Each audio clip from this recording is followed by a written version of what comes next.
Most people look at a lion and go, regal, king of the jungle, but man-eater. I think a lot of people think I'm dancing with death. Naturally, one's going to go, well, this guy's crazy and it's only a matter of time before he gets eaten.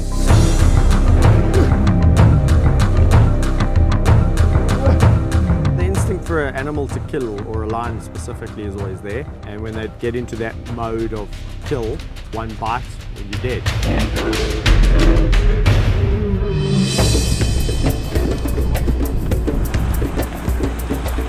You won't find a lion roaming the wilds of Australia.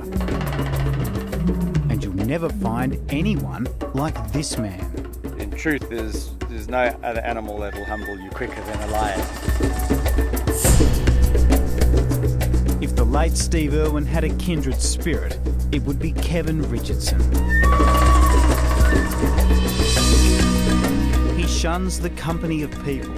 Instead, his life centres on living with one of the most ferocious predators on the planet. You know, I might, piss one of them off one day and he might take my head off, but so be it.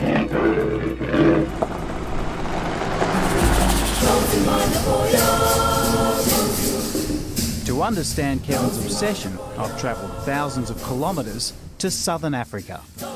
You get adventurers in the world, man, pioneers, explorers. Without them, without those people in the world would still be, such a small little place. Christopher Columbus and all these adventurers, people must have thought they were completely loony in their time. Loony as it may sound, we're heading straight into lion territory.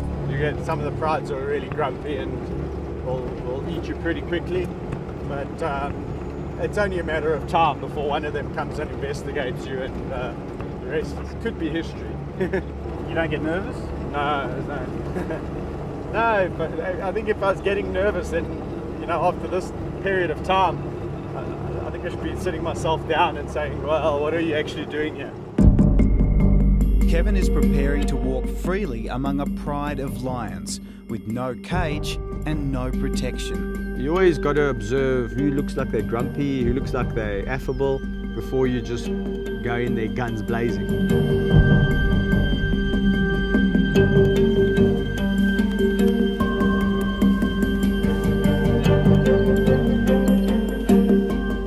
At this moment, he's only armed with a deep understanding of animal instinct and lion behaviour. I'll announce myself, I'll talk to ow, ow, and give them, so that they know it's me coming. I'll talk so they can hear my voice. And at least then when you walk in, they know what to expect. Back away. But then something incredible happens. Come on. Where's our big lion sandwich? This is a love story like no other. This feared predator, this lion, this killer, this man-eater, has the ability to show such love.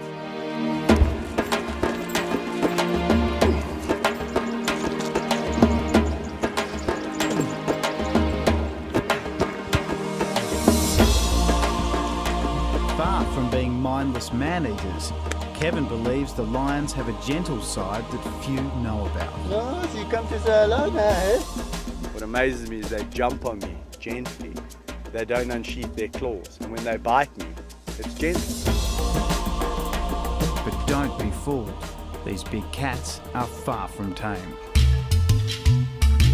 So I'm filming from the safety of a cage, and as I found out, they don't take too kindly to strangers. Suji. Anyone else would run a million miles from these cats. When you walk up to them, what do you see? It's hard to explain what I see when I walk up to the lions, because to everyone else watching, their mind obviously flicks back to documentaries of lions jumping on the back of buffaloes' backs and taking down, wildebeest and zebra, all these big herbivores. So, I think people have got that in their head. But to me, these are just my friends. Let's go. Come on.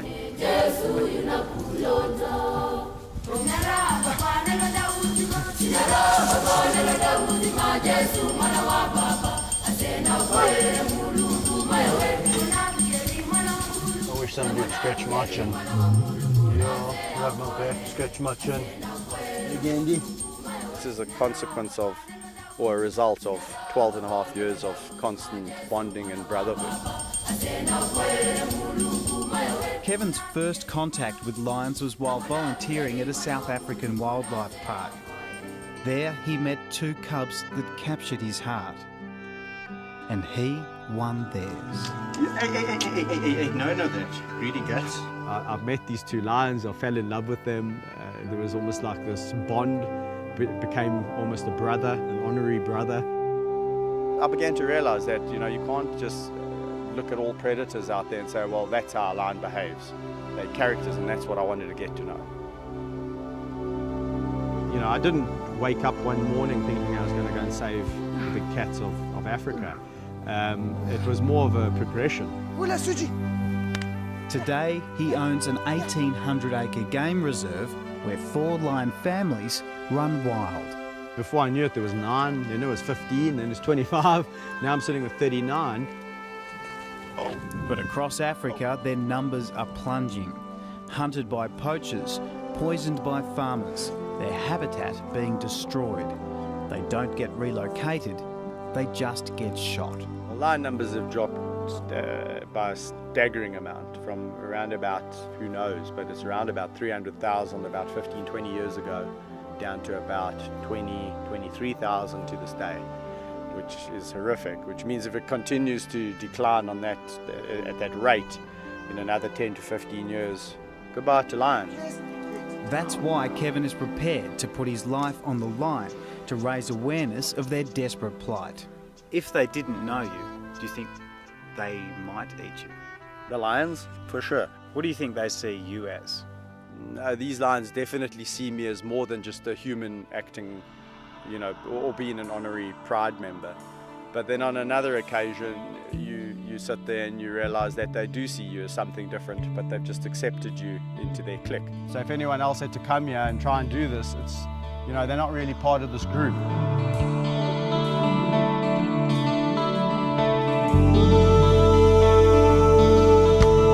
If anyone could understand the love that they have for their pet, I could probably say times that by 10. Quite frankly, that's how you could get killed by a lion. If he lies on top of you, he could crush you to death. Ah, Kaiser, please, my boy.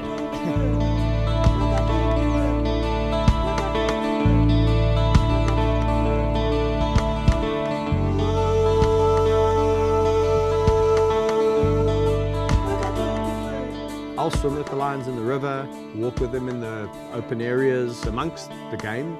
So yeah, I'll do most things that people would do with their pet dog, with the lions.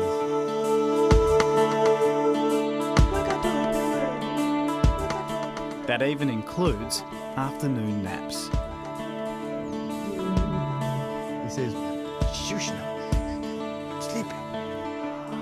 Are there times when you're not welcome?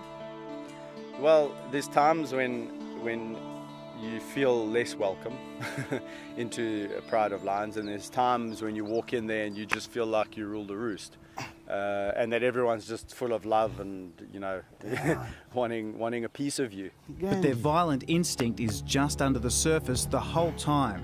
One wrong move and everything can flare up. It's to actually stop it, diffuse the situation. Sometimes that biting will turn to real biting very quickly. Stop it. So that's why I just nip it in the bud. I'm going to murder you, boy. If you react badly and you start pulling, or you start getting nervous or panicking, he will bite down on you. So you got to just make him realize that you're not afraid of him, and he can't just bite your leg at will. You see, you can't. You guys are naughty today, hey? You get your tongue pulled. Tongue pulled if you do that. Yeah, it's embarrassing. Have you been hurt? Yes, I get bitten, I get scratched, I get jumped on, my back gets put out, my shoulders. Fortunately, I've never been hospitalized by a lion. That scar there and there is really a lion of his size, actually Rafiki, that bit me accidentally. This canine here, the top one, went straight through to the bone almost, and that was the bottom one. Didn't go in quite as deep, but that was really just a bite out of a reaction. He got a bit of a fright, and he turned around and whack right through the arm. Stop that! Do you worry that one day they might turn on you? No, I don't worry about lions turning on me, because the day that happens and you start to think about, well, one day will these lions turn on me, you shouldn't be doing it.